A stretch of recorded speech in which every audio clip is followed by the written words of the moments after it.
this looks like a really nice vein right here for bleeding. So with my left thumb, I'm right-handed, so with my left thumb I pull it.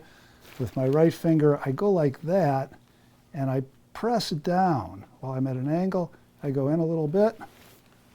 And was that painful, Linda? No, not at all.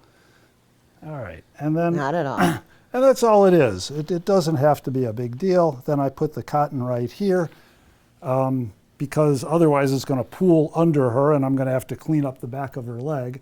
But you can see how dark this, this blood is. So it's a good indication of blood stasis, which is what we want to get. All right, so I'm going to keep that going just by swabbing it with an alcohol swab.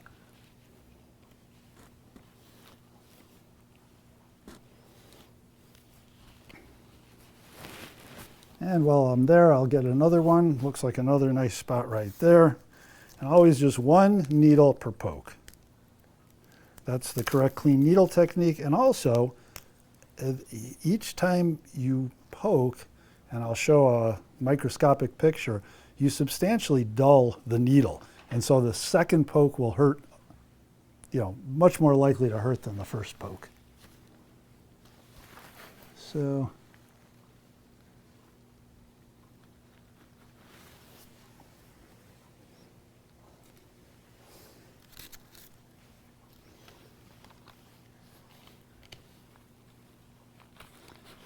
and just let those run. The first one is already drying up. The second one has a ways to go. And again, it's not, sometimes people will poke and they don't get anything or they don't get much and they think, oh, my technique is terrible. Not necessarily. The body basically, your job is to get in there just a millimeter or two with superficial veins like this, and then the body will give you whatever it wants to give you. I mean, you can see on this one, it stopped already. This one is quite a bit more.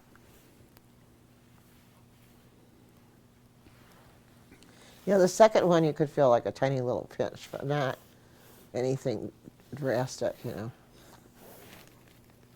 So all of these are good. That's good. I like these really teensy veins or venules, and they don't look like much, but you can actually, sometimes you can get a fair amount of blood. So let's see.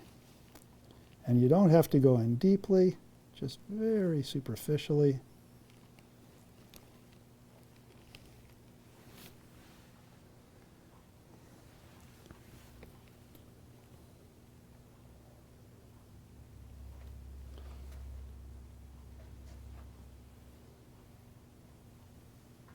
All right, and unless I see a bruise forming, I don't stop the flow of blood. I just let it flow until it stops on its own. That's best. And the nice thing about if you find superficial veins like this, these very dark superficial veins, those will never bruise. If you go for deep veins, it's more likely that they're going to start bruising. And if you see them mounding, or if you see discoloration forming, that's a bruise forming, then you take some gauze or cotton. Gauze is better, and just apply firm pressure for a minute or two, and that will stop the flow. Right. So one thing that I like is, you can see there are these veins here, which are very dark. Those look good to bleed.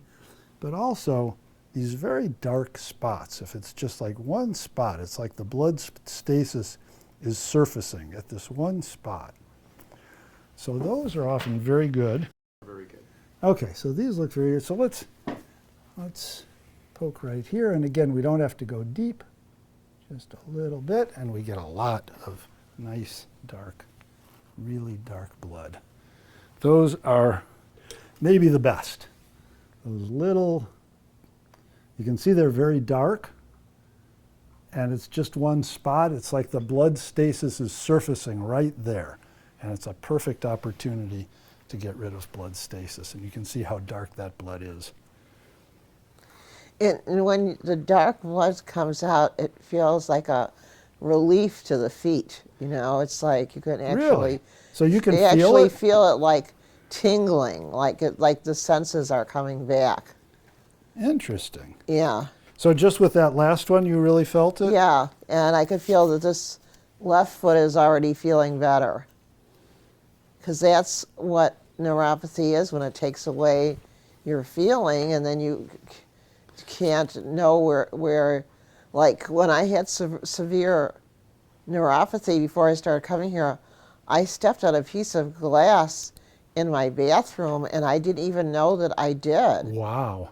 And all of a sudden, my legs started hurting, and I had to go to emergency, and they said, "Did you know you had a chunk of glass in your heel?" Oh my And I God. said, "No." They had to take it out, and the kids thought I was really cool that I came to school with a boot on my leg, so to keep going. And I had to have little surgery and stitches to get it out, and I didn't feel it because the neuropathy made my feet so stiff. It's terrible. Now, even I feel everything. Even if the dog makes a mistake on the hardwood floor, oh, I have stepped in it, and it's horrible.